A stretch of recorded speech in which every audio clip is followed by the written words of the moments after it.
Dios te bendiga, es un gozo, un privilegio siempre encontrarnos a través de este medio, esperando siempre el tiempo de Dios. Pero yo te saludo en el nombre que es sobre todo nombre, en el nombre de Jesús. Iglesia, el Señor te bendice. Damos gracias a Dios porque sabemos que el tiempo se acerca, que las señales están bien claras. Pero qué privilegio tenemos los hijos de Dios de que nuestros ojos hayan sido abiertos para conocer ese Dios fiel, verdadero, que tiene cuidado de cada uno de sus hijos. Siéntete bendecido, siéntete especial, porque el Señor ha fijado sus ojos en ti. Gloria al Señor. Y vamos así a meditar en la palabra del Señor, y lo vamos a hacer en Jeremías 33:3, un versículo muy conocido, un versículo que la mayoría no sabemos de memoria. Y dice: en el nombre del Padre, del Hijo y del Espíritu Santo, Jeremías 33:3, clama a mí y yo te responderé, y te enseñaré cosas grandes y ocultas que tú no conoces. Oramos a Dios. Padre, que esa espada de dos filos penetre hasta lo más profundo de nuestro ser para discernir cada uno de nuestros pensamientos. Esas aguas de vida eterna que vienen desde tu santuario sean inundando este lugar para que todos aquellos que te amamos podamos sumergirnos en la profundidad de tu amor, de tus piedades, de tus bondades, de tu misericordia, de tu gracia, de tu hermosura, de tu plenitud, de todo lo que tú eres. Aquel que viniera sediento pueda beber del agua de vida eterna, saciar su sed, y aquel que hubiere pecado pueda mirarse en estas aguas de quietud que semejan un espejo y pueda desear el cambiar. A ti honra, gloria, alabanza. Y la iglesia ahí en casita dice: amén. El título de este mensaje es: en el clamor está la victoria. Clamar es pedir o requerir una cosa con vehemencia o desesperación, quejarse con gritos pidiendo favor y ayuda. ¡Qué bendición más grande está encerrada en este versículo! Ya que cuando alguien más poderoso que nosotros nos dice cualquier problema que se presente, solo háblame, con eso es suficiente para estar tranquilo. Ahora imagínate, es Dios quien dice a su iglesia, a sus hijos: clama a mí y yo te responderé. Responder es contestar algo para resolver lo que se pregunta o para entender una cosa. Si nosotros clamamos a Dios, obtendremos una gran victoria, ya que Él nos responderá y nos enseñará. Enseñar es comunicar conocimientos, ideas, experiencias, habilidades o hábitos a una persona que no los tiene. Hacer ver de forma práctica, mediante una explicación o una indicación, cómo funciona, se hace o sucede una cosa. Entremos en materia. ¿Están listos? Éxodo capítulo 2, versículo 23 al 25. Aconteció que después de muchos días murió el rey de Egipto, y los hijos de Israel gemían a causa de la servidumbre, y clamaron, y subió a Dios el clamor de ellos con motivo de su servidumbre. Y oyó Dios el gemido de ellos, y se acordó de su pacto con Abraham, Isaac y Jacob. Y miró Dios a los hijos de Israel y los reconoció Dios. El ser hoy en día esclavo es un derecho que tú le das al enemigo, por lo menos hablando de los mexicanos, ya que José María Anzorena promulgó el decreto que abolió la esclavitud, el cual fue expedido el 19 de octubre de 1810. Por eso dice: el pueblo que no conoce su historia está condenado a repetirla. El rey de Egipto representaba para Israel un tirano, un abusador, quien los había sometido a la esclavitud. Y cuando un rey muere, quien le sucede es un hijo o alguien de la familia, y generalmente la situación de un esclavo será peor. Escucha, Israel clamó a Dios. ¿Recuerdas? En el clamor está la victoria. Dios oyó los gemidos de Israel, que en ese momento estaban en maldición, y Dios se acordó de su pacto con Abraham, Isaac y Jacob. Recordemos por un momento el pacto. Génesis 12:3. Bendeciré a los que te bendijeren, y a los que te maldijeren maldeciré, y serán benditas en ti todas las familias de la tierra. Es una promesa, pero cada promesa tiene ese peso de un pacto. Una vez más te recuerdo, en el clamor está la victoria. Dios reconoce a Israel y mira lo que Dios hizo. Éxodo 3:1. Apacentando Moisés las ovejas de Jetro, su suegro, sacerdote de Madián. Llevó las ovejas a través del desierto y llegó hasta Horeb, monte de Dios, y se le apareció el ángel de Jehová en una llama de fuego en medio de una zarza.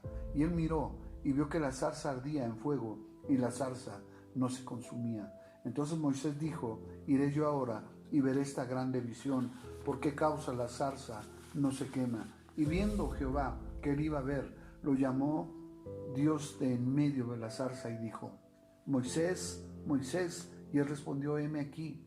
Y dijo: no te acerques, quita tu calzado de tus pies, porque el lugar en que estás, tierra santa es. Y dijo: yo soy el Dios de tu padre, Dios de Abraham, Dios de Isaac, Dios de Jacob. Entonces Moisés cubrió su rostro, porque tuvo miedo de mirar a Dios. Y dijo Jehová: bien he visto la aflicción de mi pueblo, que está en Egipto, y he oído su clamor a causa de sus exactores, pues he conocido sus angustias. Los exactores eran los cobradores o recaudadores de los tributos. Y he descendido para librarlos de mano de los egipcios y sacarlos de aquella tierra a una tierra buena y ancha, a tierra que fluye leche y miel, a los lugares del cananeo, del eteo, del amorreo, del fereceo, del heveo y del jebuseo. El clamor pues de los hijos de Israel ha venido delante de mí, y también he visto la opresión con que los egipcios los oprimen. Oprimir es ejercer presión sobre alguien. ¿Ves por qué en el clamor está la victoria? Así como Dios envió a Moisés para sacar a su pueblo de la esclavitud y llevarlos a la tierra prometida, así Dios envió a su Hijo unigénito para sacar a la humanidad de la esclavitud. Escucha lo que el Hijo de Dios hizo por ti y para ti. Colosenses 2, 14, 15. Anulando el acta de los decretos que había contra nosotros, que nos eran contrarios, quitándola de en medio y clavándola en la cruz, y despojando a los principados y a las potestades, los exhibió públicamente, triunfando sobre ellos en la cruz. Yo quiero que veas cómo la historia se vuelve a repetir, pues hoy en día hay muchos que por no conocer a Jesús son esclavos de la droga, del alcohol, del sexo, de las riquezas mal habidas, de la venganza, del rencor, del odio, de la codicia, de las mentiras. Si tú conoces a alguien con estos problemas, empieza a clamar a Dios. Recuerda, en el clamor está la victoria. Otro de los grandes problemas en el mundo es el temor. Sabiendo que el enemigo, como león rugiente, anda buscando a quien devorar, y no hay angustia más grande que saber que el enemigo ya sabe el lugar donde te encuentras y viene contra ti. Por eso es tan necesario escudriñar las Escrituras. Escucha Éxodo 14 del 10 al 14. Y cuando Faraón se hubo acercado, los hijos de Israel alzaron sus ojos, y aquí que los egipcios venían tras ellos, por lo que los hijos de Israel temieron en gran manera y clamaron a Jehová.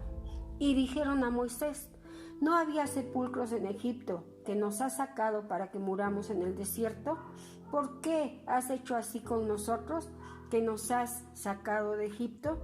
Y es que de nada sirve el clamar cuando, como este pueblo, tú te conduces de esa manera.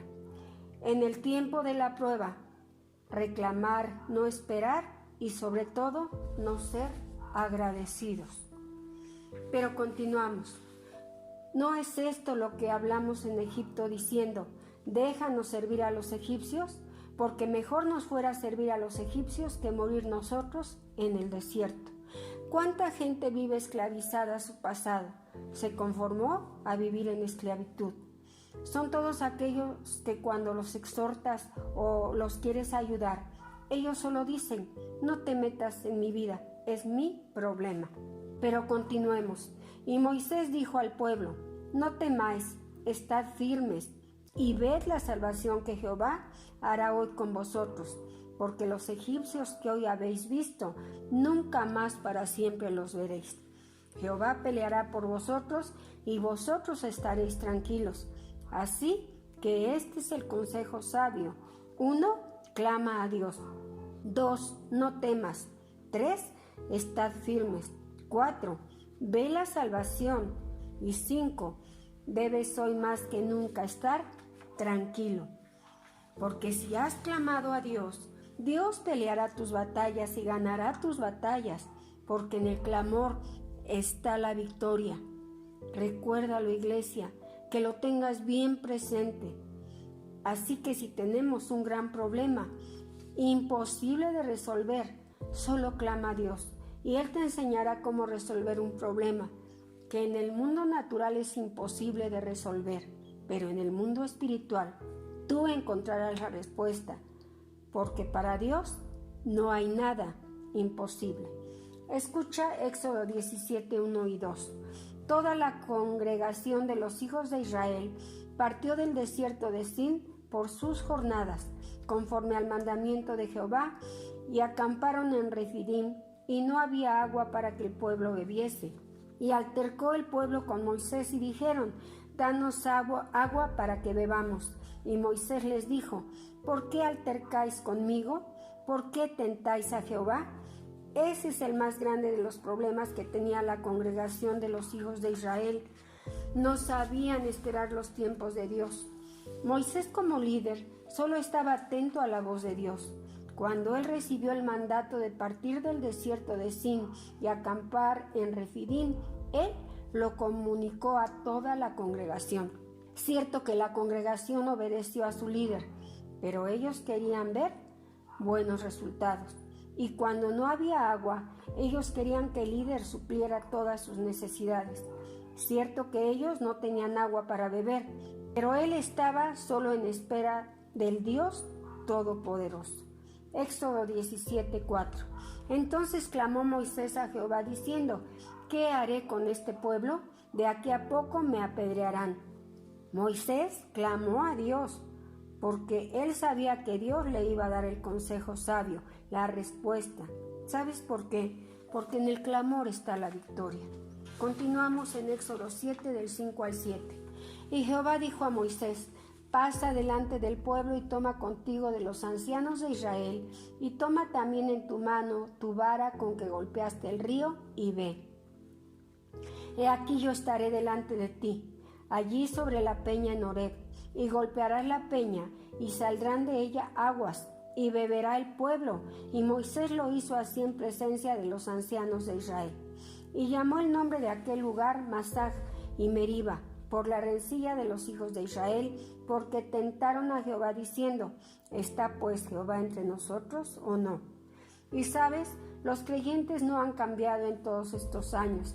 Ellos quieren resultados aquí y ahora, en lugar de esperar en Dios. Por eso, yo como Moisés, mejor sigo clamando a mi Dios, a mi Padre, pues yo sé que en el clamor está la victoria.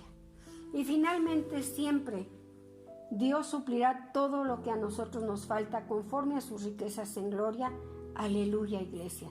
¿Cuánta gente, por no esperar en Dios, termina tomando sus propios consejos y termina haciendo lo malo delante de Dios, y también termina olvidando a su Dios y sirviendo a los placeres de este mundo, y finalmente, una vez más, termina en manos del enemigo de nuestras almas, Satanás? San Mateo 12, 43 al 45. Cuando el espíritu inmundo sale del hombre, anda por lugares secos buscando reposo y no lo halla. Entonces dice: volveré a mi casa de donde salí, y cuando llega la halla desocupada, barrida y adornada. Entonces va y toma consigo otros 7 espíritus peores que él, y entrados moran allí, y el postrer estado de aquel hombre viene a ser peor que el primero. Así también acontecerá a esta mala generación. Mejor es clamar a Dios, pues en el clamor, recuérdalo, está la victoria. Gloria al Señor. Dice en Jueces 13, versículos 7 al 9: hicieron pues los hijos de Israel lo malo ante los ojos de Jehová, y olvidaron a Jehová su Dios, y sirvieron a los Baales y a las imágenes de acera. Y la ira de Jehová se encendió contra Israel, y los vendió en manos de Cusán Risataim, rey de Mesopotamia. Y sirvieron los hijos de Israel a Cusán Risataim 8 años. Entonces clamaron los hijos de Israel a Jehová, y Jehová levantó un libertador a los hijos de Israel y los libró. Esto es Otoniel, hijo de Cenaz, hermano menor de Caleb. Ve cómo Israel pronto se conforma a vivir en esclavitud. Por eso se tardaron 8 años en clamar a Dios. También ve cómo siempre Dios tiene un libertador listo para actuar a favor de su pueblo. Un hombre que era hermano menor de Caleb, un varón que le creyó a Dios. Y por medio de él, Dios trajo liberación al pueblo de Israel, porque en el clamor está la victoria. Como siervo de Dios, como profeta de Dios, desde mi conversión, yo supe este gran secreto. Siempre en mis oraciones estoy clamando por la iglesia, por cada uno de los miembros de la iglesia de nuestro Dios, no solo por la congregación. No necesito que alguien me pida oración, pero cuando así ocurre, siempre clamo a Dios para que todo aquel que está en problemas sea liberado por el poder glorioso de nuestro Padre Celestial. Escucha lo que dice 1 Samuel 7, 8 al 10. Entonces dijeron los hijos de Israel a Samuel: no ceses de clamar por nosotros a Jehová nuestro Dios, para que nos guarde de la mano de los filisteos. Y Samuel tomó un cordero de leche y lo sacrificó entero en holocausto a Jehová, y clamó Samuel a Jehová por Israel, y Jehová le oyó. Y aconteció que mientras Samuel sacrificaba el holocausto, los filisteos llegaron para pelear con los hijos de Israel, mas Jehová tronó aquel día con gran estruendo sobre los filisteos y los atemorizó, y fueron vencidos delante de Israel. Y saliendo los hijos de Israel de Mizpa, siguieron a los filisteos, hiriéndolos hasta abajo de Bet-car. Ve cómo siempre actúa el pueblo de Dios. Está en graves problemas, acude al profeta. Sus problemas se resuelven y aún son prosperados, y nunca ves en sus bocas acción de gracias para con Dios. No solo se entretienen en lo que ellos creen que son sus triunfos, cuando todo esto es gracias a Dios, ni tampoco volverán a ver por algún tiempo al profeta, a menos que tengan una gran necesidad. En cambio, quien sirve a Dios como Samuel, una vez que se enteró del triunfo de Israel, escucha lo que él hizo. 1 Samuel 7:12. Tomó luego Samuel una piedra y la puso en Mizpa y Sen, y le puso por nombre Ebenezer, diciendo: hasta aquí nos ayudó Jehová. Si tú pudieras ver al profeta, él no buscó a nadie. Por eso dice tomó una piedra. No dice tomaron una piedra. Dice la puso en Mizpa y Sen. No dice que la pusieron. Y con cariño le puso esa piedra como testimonio Ebenezer. Ve, el pueblo de Israel no le agradeció a Dios primeramente, ni le dio las gracias al profeta, pero el profeta lo hizo por Israel. Y dijo: hasta aquí nos ayudó Jehová, porque él sabía ese gran secreto, que en el clamor está la victoria. Fíjate, él no dijo hasta aquí me ayudó, sino él dijo hasta aquí nos ayudó. Primera de Reyes 17 al 24. Después de estas cosas aconteció que cayó enfermo el hijo del ama de la casa, y la enfermedad fue tan grave que quedó sin aliento. Y ella dijo a Elías: ¿qué tengo yo contigo, varón de Dios? ¿Has venido a mí para traer a memoria mis iniquidades y para hacer memoria de mi hijo? ¿Cuántos creyentes tienen cambios así con sus pastores, con aquellos que lo vieron crecer en el Señor, que recibieron bendición para sus vidas a través de su ministerio? Y con qué facilidad, cuando las cosas marchan bien, dicen de ellos son una bendición. Como esta mujer, primeramente, cuando llegó a casa y pensó: qué bendición tener en casa un varón de Dios. Ahora que tiene un grave problema, ella piensa que él solo vino como una maldición, que él había venido a su hogar solo para mirar cómo vivía y después decirle en todo lo que ella estaba mal delante de Dios, y que por su culpa su hijo había muerto. Cualquier otro que no fuera un profeta de Dios tomaría sus cosas y se marcharía ofendido por estas palabras. Pero un siervo de Dios, un profeta, si un día te amó, no importa lo que tú le hagas, no importa lo que tú pienses acerca de él, él te seguirá amando. Y siempre mientras viva, te llevará delante de Dios a través de sus oraciones, de su diario vivir, intercediendo por ti y por todos tus seres queridos. Continuamos. Él le dijo: dame acá tu hijo. Entonces él lo tomó de su regazo y lo llevó al aposento donde él estaba y lo puso sobre su cama, y con todo el olor en su corazón, porque en ese momento se sentía como un intruso en la casa de la viuda, la cual había recibido de él solo bendiciones. Puedes imaginarte cómo estaba su corazón por las siguientes palabras. Escucha Primera de Reyes 17:20. Y clamando a Jehová, dijo Jehová, Dios mío, aún a la viuda en cuya casa estoy hospedado, has afligido, haciéndole morir a su hijo. Se tendió sobre el niño 3 veces. Y clamó a Jehová y dijo Jehová, Dios mío, te ruego que hagas volver el alma de este niño a él. Y Jehová oyó la voz de Elías, y el alma del niño volvió a él y revivió. Tomando luego Elías al niño, lo trajo al aposento, a casa, y lo dio a su madre. Y le dijo Elías, mira, tu hijo vive. Entonces la mujer le dijo a Elías, ahora conozco que tú eres varón de Dios, y que la palabra de Jehová es verdad en tu boca. Y sabes, este milagro de resurrección lo hizo Dios, porque el profeta, en medio de su pena, en medio de su angustia, clamó a Dios, porque él sabía que en el clamor está la victoria. Dice el Salmo 34:6, este pobre clamó y le oyó Jehová y lo libró de todas sus angustias. Dice el Salmo 61:2 y 3, desde el cabo de la tierra clamaré a ti cuando mi corazón desmayare. Llévame a la roca que es más alta que yo, porque tú has sido mi refugio, torre fuerte delante del enemigo. No importan los problemas, la prueba, las tribulaciones, cuando conoces los secretos que están escondidos en la palabra de Dios, y este es uno de ellos. Recuérdalo, Jeremías 33:3. Clama a mí y yo te responderé, y te enseñaré cosas grandes y ocultas que tú no conoces. Solo clama, porque en el clamor está la victoria. Iglesia, Jehová te bendiga y te guarde. Jehová haga resplandecer su rostro sobre ti, tenga de ti misericordia. Jehová alce sobre ti su rostro y ponga en ti paz. Como siervo tuyo, ministro tuyo, profeta tuyo, yo bendigo en todas y cada una de las áreas de su vida a mis hermanos, a mis hermanas, en el poderoso nombre de Jesús. Amén.